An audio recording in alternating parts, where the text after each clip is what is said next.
আপন মামা একজন আছেন, উনি হচ্ছে এসপি। ওনার সাথে আমার এইটা নিয়ে বেশ কিছুক্ষণ কথা হয়।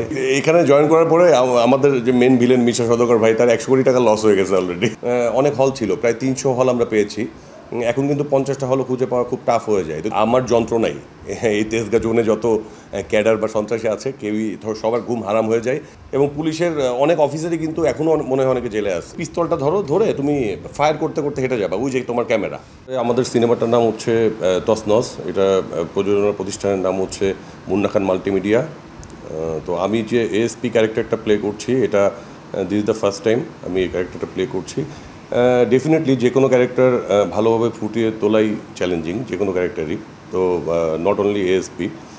তো এই ক্যারেক্টারটা প্লে করার আগে আমি 10 দিন সময় পেয়েছিলাম। তো আমার আপন মামা একজন আছেন, উনি হচ্ছে এএসপি।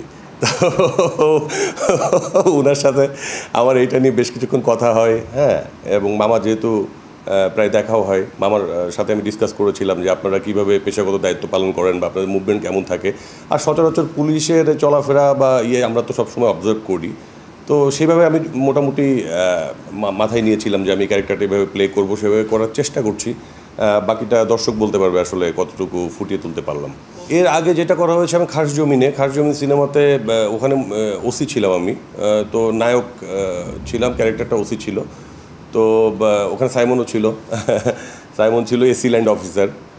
তো এসপি আর একটু ভারী দায়িত্ব, মানে ওসিদেরও বস। তো সেই কারণে একটু মানে রিজার্ভ থাকা বা একটু ম্যানলি ওই ব্যাপারটা নিজের মধ্যে আনা, হ্যাঁ, একটু পার্সোনালিটি শো করা, ওই ব্যাপারগুলো একটু থাকে আমার মনে হয়েছে। তো সেটাই আমি একটু প্লে করার চেষ্টা করছি। অপরাধ তো প্রচুর। আমি এইখানে জয়েন করার পরে আমাদের যে মেন ভিলেন মিশা সওদাগর ভাই, তার 100 কোটি টাকা লস হয়ে গেছে অলরেডি। অপরাধ প্রচুর। তো যাই হোক, অপরাধ দমনেই পুলিশ সবসময় মানুষের পাশে থাকার চেষ্টা করে। আসলে সত্যি কথা বলতে, আমার প্রথম ছবি তো ছিল ফুল অ্যান্ড ফাইনাল। মালেক আফসারি সাহেব হচ্ছেন আমার ওস্তাদ। তো মানে এরপরেও 17-18টা সিনেমা আমার করা হয়েছে। তো এখনও মানুষ মানে সিনেমা দিয়ে যদি চিনতে চাই বা সিনেমার কথা বলে, তাহলে ঘুরে ফিরে ওই ফুল অ্যান্ড ফাইনাল কথা বলে। গুন্ডা একটা সিনেমা করেছিলাম ইসমানী আরিফ জাহানের, ওটা কথা বলে।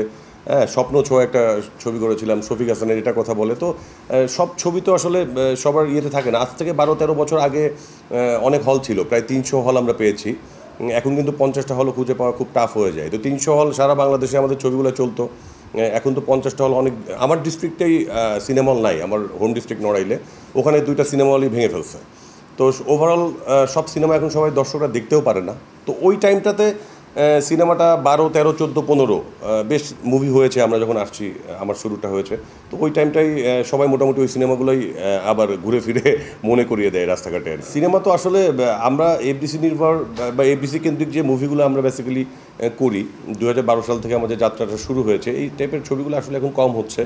আর 5ই আগস্টের পরে অলমোস্ট ছবি তো এই 1 বছরে এফডিসিতে কয়টা হয়েছে আমার জানা নেই। তবে ভালো কাজ হলে, ভালো ডিরেক্টরের কাজ হলে আলহামদুলিল্লাহ আমাদের ডাকে এবং আমরা চেষ্টা করি ভালো গল্প হলে কাজ করার। আমি এই মুভিতে একজন অনেস্ট এসপি এবং আমার যন্ত্রণাই এই তেজগা জোনে যত ক্যাডার বা সন্ত্রাসী আছে, কেউই সবার ঘুম হারাম হয়ে যায়। তো ঘুষ খাওয়ার কোনো সুযোগ এই সিনেমাতে অ্যাটলিস্ট আমার নাই। বরং শিবাশানু ভাই ওসির ক্যারেক্টার করছেন এবং তার কিছু দুর্নীতির কারণে আমি নিজেই তাকে জেলের মধ্যে পড়ি এই মুভিতে আর কি। পুলিশ অপরাধ করলে শাস্তি হয় না, এটা সম্পূর্ণ ভুল। আমি তো অতীতেও দেখেছি বা বাস্তব জীবনেও তো আমরা অনেক দেখলাম যে যারা এই যে কক্সবাজারে যে একটা ঘটনা ঘটেছিল, ওসি প্রদীপ মেবি, সে তো অলরেডি জেলে আছেন। এবং পুলিশের অনেক অফিসারই কিন্তু এখনও মনে হয় অনেকে জেলে আছে। তো তার অপরাধের কারণে হয়তো তাকে কোর্ট সাজা দিয়েছে, সে সাজা অনুযায়ী সে জেল খাটছে। একটা পরিচালক সিনেমা নির্মাণের আগে হয়তো চিন্তা করে যে এই ক্যারেক্টারটা কাকে নিবে, এই ক্যারেক্টারটা কাকে নিবে। তো তারা হয়তো বেটার মনে করে আমাকে এই জন্যই নেয়, এই জন্যই ক্যারেক্টারগুলো করা হয়। এখন যে কমার্শিয়াল মুভি আমরা বলি, বাংলা ইন্ডাস্ট্রিতে যে কমার্শিয়াল সিনেমা বলতে আমরা যেটা বোঝাই, সেই প্যাটার্নের মুভিগুলো তো আসলে এখন খুব কমে গেছে। তো প্রস্তুতিটা তো আসলে সবসময় চেষ্টা করি যে একটা ক্যারেক্টার ভালোভাবে ফুটিয়ে তোলার জন্য। দর্শক কীভাবে নেয় এটা দর্শকের ব্যাপার। তবে দর্শকের রিয়াকশন আমি দেখেছি, ওরা খুব পছন্দ করে। হ্যাঁ, আমার অ্যাক্টিংটা ওরা পছন্দ করে। তো ব্যাপার হচ্ছে যে প্রস্তুতি সবসময় থাকে অ্যাক্টিংয়ের, আসলে ভালো খারাপের কিছু নাই। ক্যারেক্টারটা ফুটিয়ে তোলাটাই হচ্ছে আসল। এই ক্যারেক্টারটা কতটুকু কোন চরিত্রকে ফুটিয়ে তুলতে পারবে সেটাই কিন্তু আসল আমার কাছে মনে হয়। প্রথম সিনেমা তো আসলে ওইটা তো আমি হচ্ছে ওই দিন আমার বনানীতে একটা বিজ্ঞাপনের মিটিং ছিল, আমি বাসা থেকে রেডি হয়ে বেরোচ্ছি, আমাকে ফোনটা দিয়েছিল হচ্ছে অমিত হাসান ভাই, আমাদের হিরো অমিত হাসান ভাই। অমিত হাসান ভাইকে আমার নাম্বারটা দিয়েছিল আমার একজন সাংবাদিক। তো অমিত ভাই হচ্ছে মানে আমাকে চিনতেন, আমি তখন ছোটো পর্দায় কাজ করতাম, মডেলিং করতাম। তো অমিত ভাই ফোন করে বললে যে তানভীর তুমি কি একটু এফডিসিতে আসতে পারবো? আমি বললাম ভাইয়া হ্যাঁ অবশ্যই পারবো, আমি তো একটু বনানীতে মিটিং আছে। বললো যে তুমি বনানীর মিটিংটা পরে করো, আগে এফডিসিতে আসো। তা আমি বললাম ওকে ফাইন, আমি আসতেছি। তো এফডিসিতে এই যে আপনাদের এমডি সাহেবের রুম থেকে নেমে নিচে যে ফ্লোরটা, এই ফ্লোরেই সাকিব ভাই অমিত ভাই শুটিং করছিলেন, অলরেডি শুটিং স্টার্ট হয়ে গেছে। তো ওখানে হচ্ছে মালেক আফসারি ভাইয়ের সাথে আমার প্রথম দেখা, এবং ওখানে প্রায় 30-40টা ছেলে লাইন দিয়ে দেখলাম দাঁড়ানো। হ্যাঁ, তো অডিশন হচ্ছে, আমি কিছুই জানি না। তো আফসারি ভাই ফার্স্ট লুকে আমার দিকে তাকায় থাকলেন। হ্যাঁ, তাকায় থাকা উনি একটু হাসি দিলেন, হাসি দিয়ে কিছুক্ষণ পরে এক শর্ট নিচ্ছিলেন, শর্টটা শেষ করে দেখলাম কিছুক্ষণ পরে যারা সিরিয়ালে ছিল ওদেরকে বললো তোমরা চলে যাও। তা আমি তো আসলে কিছুই বুঝতে পারতেছি না ওরা কেন দাঁড়াইছে, বা আমাকে যে অডিশনের জন্য ডাকা হয়েছে আমি সেটাও জানি না। অমিত ভাই ফোন দিচ্ছে, তো মালিক আফসারি ভাই আমাকে একটা বলো যে তুমি পিস্তলটা ধরে তুমি ফায়ার করতে করতে হেঁটে যাবা, ওই যে তোমার ক্যামেরা। হ্যাঁ, তো আমি শর্ট দিলাম, উনি বললো ডান, তুমি ফাইনাল। ঠিক আছে, আমি বললাম ভাই কিসের ফাইনাল, কী ফাইনাল, আমি তো কিছুই জানি না। তো বললো এই গল্প, আমাকে পরে বসে গল্প শোনালেন আফসারি ভাই। তাপসী ঠাকুর ছিলেন এটার হার্টবিট প্রোডাকশনের ছবি, ফুল অ্যান্ড ফাইনাল। তো এই হচ্ছে আমার প্রথম সিনেমায় যাত্রা শুরু আর কি।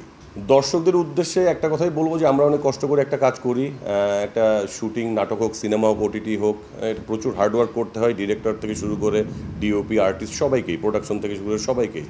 তো আপনারা অবশ্যই আমরা যে কষ্ট করে একটা মুভি করি, আপনারা যদি সিনেমা হলে গিয়ে ছবিটা দেখেন সেটা আমাদের সার্থকতা। তো অবশ্যই আপনারা মুভিটা দেখবেন। মুভিটার নাম হচ্ছে তছনছ।